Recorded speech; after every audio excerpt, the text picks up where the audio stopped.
오늘 아침을 여는 말씀은 출애굽기 1장 21절의 말씀입니다. 그 산파들은 하나님을 경외하였으므로 하나님이 그들의 집안을 흥왕하게 하신지라.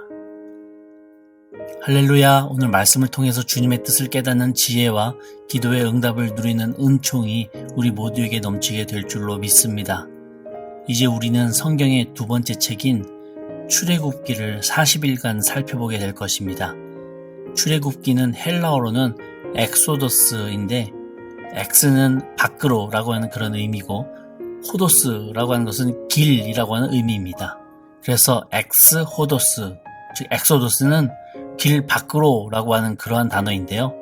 이렇게 출애굽기는 길 밖으로 나가서 또 전혀 새로운 길을 찾아가는 여정이라고 하는 것이죠. 창세기는 요셉까지의 내용을 마무리 지으면서 막을 내렸는데 이 출애굽기는 새로운 시대를 여시는 하나님의 뜻을 소개하면서 막을 열고 있습니다. 6절에 보니까 요셉과 그의 모든 형제와 그 시대 사람들은 다 죽었고 라고 기록을 합니다. 아브라함부터 시작돼서 이 요셉까지의 그 족장 시대는 이제 끝이 났습니다. 이 출애굽기부터는 민족사가 시작이 되는데요. 그렇게 7절부터 이스라엘 민족이 번성하고 온 땅에 가득했다라고 기록을 합니다. 이제는 부족 정도의 그 규모가 아니라 민족 규모의 스케일로 큰 하나님의 원대한 계획이 시작되고 있다라고 하는 것이죠. 8절에서는 요셉을 알지 못하는 새 왕이 일어나서 애굽을 다스렸다라고 하는데 학자들은 애굽의 새로운 왕조가 일어나서 왕의 가문이 바뀌면서 애굽이 격동의 시기를 보내고 있었으며 그 새로운 가문의 왕은 요셉을 알지 못했다고 하는 것이죠. 여기서 알지 못했다라고 하는 그 의미는 단순히 요셉이라고 하는 사람을 몰랐다고 하는 것이 아니라 요셉의 그 하나님을 알지 못했다라고 하는 의미인 것입니다. 그러니 하나님을 모르고 또 더 이상 이스라엘 민족을 향한 애정도 없고 알고 싶지도 않은 왕이었다고 하는 것이죠. 그렇지만 누구는 이 이스라엘을 기억하고 있습니까? 다 죽었고 다 지워졌지만 다음 장인 2장 마지막 절인 25절에 보면 이렇게 기록합니다. 하나님이 이스라엘 자손을 돌보셨고 하나님이 그들을 기억하셨더라. 사람은 다 잊혀지고 또 죽고 사라지지만 하나님은 이 이스라엘 민족을 기억하셨고 돌보셨다고 하는 것이죠. 애굽의 바로 왕은 이 이스라엘을 잊고 싶었지만 하나님은 여전히 이스라엘을 돌보셨고 기억하기를 원하셨습니다. 이게 굉장히 중요한 출애굽기의 포인트입니다. 이 출애굽기는 세상 왕은 하나님의 스토리를 잊고 싶어 하지만 그러나 하나님은 끝까지 그 스토리가 이어지길 원하시는 그 이스라엘 민족을 이끄시는 이야기가 바로 이 출애굽입니다. 10절에 애굽 왕이 뭐라고 말합니까? 자, 우리가 그들에 대하여 지혜롭게 하자. 두렵건대 그들이 더 많게 되면 전쟁이 일어날 때에 우리 대적과 합하여 우리와 싸우고 이 땅에서 나갈까 하노라 하고. 애굽의 바로 왕은 신으로 추앙받았던 그러한 사람이었습니다. 그러나 이 왕도 사실 두려워하고 있었다고 하는 것이죠. 왜요? 하나님을 의지하지 않으니까요. 반대로 표현하자면 하나님 이외의 것을 의지하고 있으니까요. 두려웠다고 하는 것이죠. 출애굽기는 이스라엘을 건져내시고 구원하시는 그 하나님의 계획을 증거하는 성경이기도 하지만 또한 한편으로는 애굽의 수많은 우상들과 그 하나님을 비교하면서 유일신 하나님을 나타내는 성경이기도 합니다. 애굽 왕은 10가지 재앙 때 드러나는 그 각종 우상들을 숭배했었지만 정작 요셉의 하나님을 몰랐고 또한 그 하나님을 알고 싶어 하지도 않았다고 하는 것입니다. 그럴 때 그의 마음속 상황은 항상 두렵건대 라고 말할 수밖에 없었다고 하는 것이죠. 하나님을 의지하지 않는 사람은 이 바로 왕처럼 아무리 권력이 화려하고 아무리 명예가 높고 아무리 재물이 많아도 그의 마음 상태는 두렵고 근심이 가득하다고 하는 것입니다. 여러분, 두려움 앞에 선 사람은요, 자신이 가장 소중히 여기는 것이 무엇인지 단번에 드러납니다. 내가 두려울 때 제일 먼저 무엇을 의지하는가를 보면 내가 진짜 믿고 붙잡았던 그 우상이 무엇인지 대번에 알 수 있다고 하는 것이죠. 애굽 왕 바로가 이스라엘 민족이 두려울 때 그 마음에 무엇을 의지했는지 성경에 기록하고 있습니다. 두려우니까 곧바로 무엇과 그 마음이 연결되는가? 신기하게도 재물이었습니다. 바로 왕은 맘몬이라고 일컫는 그 금은보화를 의지했었고 그것들이 사라지진 않을까. 그것들이 사라지면 나는 껍데기 같은 인간인데. 그래서 그 재물을 곧바로 걱정했다고 하는 것이죠. 바로의 우상이 맘몬이었음을 어떻게 확신할 수 있는가? 바로가 두려우니까 이스라엘 사람들로 하여금 국고성인 비돔과 라암셋을 건축하게 합니다. 비돔은 어원상 애굽의 신인 아툰의 집이라고 하는 의미고요. 라암셋은 어원상 람세스의 집을 의미합니다. 그리고 이 람세스는 제2의 수도로 계획을 하고 있었던 도시였죠. 이 국고성에 애굽 나라의 그 재물들이 될 수 있는 금은보화를 다 저장하겠다고 하는 것입니다. 외세의 침략 앞에서도 10년 이상은 거뜬히 버틸 수 있는 가장 크고 웅장하며 동시에 아주 비밀스러운 성을 지어서 금은보화와도 같은 중요한 국고를 저장해 놓겠다고 하는 것이죠. 동시에 이스라엘 민족으로 하여금 딴 생각하지 못하고 건축하는 그 노동에 지치도록 바로왕은 계획하고 있었다고 하는 것입니다.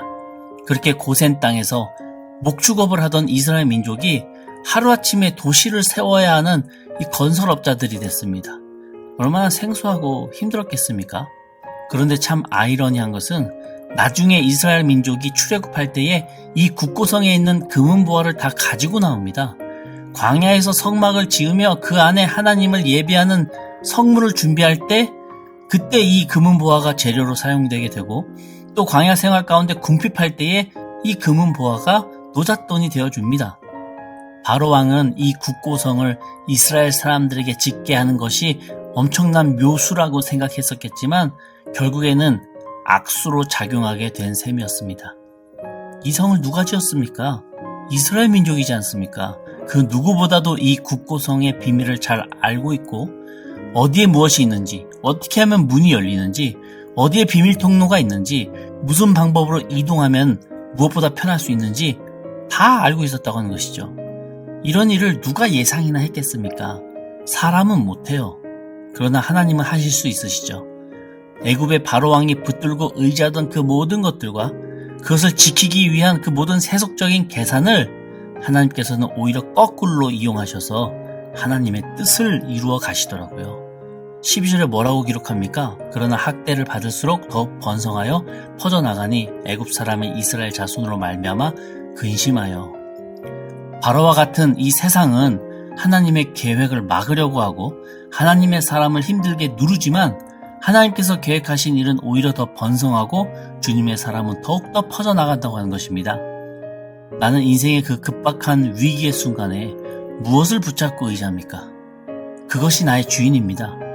위기 가운데 나는 하나님을 전혀 생각하지도 못하고 지극히 세상 사람과 다를 바 없이 머리 굴리고 있습니까? 제가 그렇더라고요. 그런 저를 발견하게 될 때에 얼마나 자괴감이 느껴지는지 모릅니다. 그러나 내가 이 위기 앞에서, 인생의 걱정 앞에서, 나의 미래 앞에서 하나님 이외의 것에 매달리고 있었고 또 그것을 의지하고 있었음이 완전히 드러나게 되었을 때 너무나도 창피하고 실망스럽죠. 그러나 여러분, 스스로에게 너무 낙심하거나 자책하거나 분노하지 마십시오. 그때라도 내 마음을 가다듬고 나의 이 부족한 신앙을 하나님께 솔직히 보이며 다시 그 밑바닥에서부터 시작하면 되는 거예요. 하나님은 오히려 이렇게 내 수준을 내가 정확하게 알고 다시 하나님을 바라보면서 회심하는 주의 자녀의 손을 잡아주십니다. 혹 내가 흔들렸고 다른 것 의지했더라도 또다시 하나님께 돌아와서 그 하나님의 손 붙잡고 하나님께 기도할 때에 그분께서는 우리의 길을 열어주시고 우리의 손을 붙잡아 주시는 분이라고 하는 것이죠. 이렇게 출애굽기 1장 초반에는 우상을 의지하며 하나님 모르는 사람, 바로 바로왕을 소개했는데 그러나 1장 중반 이후로는 완전히 반대로 하나님을 의지하며 하나님을 경외하는 인물들을 소개하고 있습니다. 15절인데요. 애굽 왕이 히브리 산파 십브라라는 사람과 부하라 하는 사람에게 말하여. 히브리 산파 십브라와 부하라는 두 여인이 있었어요. 먼저 지난 창세기 47장 설교에서 하찮은 자라고 했던 그 단어 하비루라고 하는 원어에서 히브류라고 하는 단어가 파생됐다고 했었죠. 그리고 나중에 히브류가 히브리인을 뜻하는 단어로 자리 잡게 됩니다. 드디어 오늘 본문 15절에서 히브리라고 하는 단어가 사용이 되기 시작해요. 히브리인들, 즉 지금의 이스라엘 사람들, 곧 야곱의 자손들이었죠. 이 히브리인들의 자녀를 받아왔던 이 시브라와 부하라고 하는 그 산파들이 바로왕 앞에 엎드리게 됩니다. 그리고 왕은 명령하죠. 16절인데요. 너희는 히브리 여인을 위하여 해산을 도울 때에 그 자리를 살펴서 아들이거든 그를 죽이고 딸이거든 살려두라. 지금 이 말은 내 목숨을 파리 목숨처럼 끊을 수 있는 애굽왕, 절대적인 존재의 명령입니다. 지켜야죠. 산파 입장에서는 이 명령이 그리 어려운 일은 아니에요. 출산 현장에는 어머니와 그의 아기, 그리고 산파 둘, 이렇게 총 4분입니다. 그 이외의 사람들은 밖에서 대기하고 있는 거예요. 아기가 나왔을 때 이 남자아이를 죽이는 것은 산파들의 그 기술로는 그리 어려운 일이 아니었을 거예요. 기술적으로는 쉬운 일이었다고 하는 것입니다. 그런데 신앙적으로는 너무나도 어려운 일이었다고 하는 것이죠. 왜요? 하나님의 뜻에 어긋나는 일이니까요. 하나님은 이스라엘이 생육하고 번성하기를 원하시기 때문에요. 그렇게 이 산파들은 목숨 걸고 결심을 해야 했다고 하는 것입니다. 여러분, 내가 산파라면 어떻게 하시겠습니까? 바로왕 두렵죠. 날 죽일 수 있는 존재니까요. 분명 내가 히브리 남자아이들을 안 죽이는 것을 이 왕이 알면 화내면서 나를 노예로 팔아버리거나 나를 죽일 겁니다. 이럴 때 나는 어떻게 신앙 지켜야 합니까? 저 개인적으로 어젯밤에 참 무서웠던 구절이 있습니다. 17절인데요. 그러나 산파들이 하나님을 두려워하여 애굽 왕의 명령을 어기고 남자아이들을 살린지라. 바로왕보다 더 두려운 존재가 있었기 때문에 바로왕의 뜻이 아닌 그 더 두려운 존재의 뜻을 따를 수밖에 없었다고 하는 것이죠. 그 존재가 누구였습니까? 이 산파들에게는 하나님이었대요. 이 산파들은 하나님을 더 두려워했습니다. 근데 제 자신을 보니까요, 저는 바로왕을 더 두려워하고 있더라고요. 하나님의 뜻에 어긋나는 일도 하나님 죄송합니다. 저 한 번만 죄 지을게요. 어떻게 뭐 할 수가 없잖아요. 저 죽을 수는 없잖아요. 이렇게 말하고 바로왕으로 대변되는 그 세속적인 행동과 말을 하더라고요. 왜요? 솔직히 하나님보다 바로왕이 더 두려웠기 때문에. 세상 속에서 피해볼까봐, 세상 속에서 나만 손해볼까봐. 그런데 히브리 산파는 내 목숨을 빼앗을 수 있는 바로왕보다 내 영혼을 빼앗을 수 있는 보이지 않는 그 하나님을 훨씬 더 두려워했다고 하는 것입니다. 우리가 세상을 이기는 방법은요, 보이지 않지만 세상보다 더 큰 그 하나님을 두려워하는 것에 있더라고요. 그런데 그렇게 세상보다 더 큰 하나님을 두려워하다가 세상 속에서 손해보거나 피해보면 어떡하지? 나만 좌천되고 나만 뒤처지면 어떡하지? 걱정 들죠. 근데 18절 보십시오. 애굽 왕이 산파를 불러 그들에게 이르되 너희가 어찌하여 이같이 남자 아이들을 살렸느냐? 들켰습니다. 살린 거 들켰어요. 여기서 불러라고 단어를 사용하는데 이 불러의 히브리어는 카라입니다. 그 뜻은 소리 지르다예요. 극대노했다고 하는 것이죠. 애굽 왕이 소리 지르면서 산파들에게 분노하고 있어요. 이제 이 2명은 죽었습니다. 그럴 때 이 산파들이 무슨 변명을 하는가? 19절인데요. 히브리 여인은 애굽 여인과 같지 아니하고 건장하여 산파가 그들에게 이르기 전에 해산하였더이다. 이 말을 믿어줄 리도 없고, 혹 그렇다 하더라도 그러면 그 아들을 나중에 잡아서라도 죽였었어야지 라고 말하면서 책임 추궁을 할 수 있습니다. 지금 이 바로왕은 충분히 그러고도 남을 폭군이에요. 그래서 그 다음 절인 20절에는 바로왕이 이르되 라고 시작을 해야 될 것 같은데, 신기하게도 그 다음 20절은 하나님이 그 산파들에게 은혜를 베푸시니 라고 기록을 하고 있어요. 하나님께서 세상의 지혜로 대표되는 그 바로왕을 무력화시키시는 그 하늘의 은혜를 베푸신 것입니다. 에스더처럼 죽으면 죽으리라 라고 결심을 했더니 오히려 산 역사를 경험하게 됐다고 하는 것이죠. 세상으로 대표되는 그 바로왕을 두려워하지 않고 세상보다 더 큰 그 하나님을 두려워하다 보니까, 그렇게 하다가 세상 속에서 손해보거나 나만 피해 입으면 어떻게 하지? 나만 좌천되고 나만 뒤처지면 어떡하지? 나만 정말 바보 되는 거 아닌가? 여러분, 근데 그건 제 머릿속에서의 시나리오이더라고요. 지극히 제 생각이더라고요. 내가 진정 하나님을 더 두려워하며 하나님의 뜻에 순종하고 세상 속에서 미련하니만큼 주님의 가치관을 우직하게 붙잡고 살아가다 보면 20절에 기록되어 있는 것처럼 그 주어가 바로왕이가 아니라 하나님이라고 시작되는 하나님의 역사하심을 경험하게 된다고 하는 것입니다.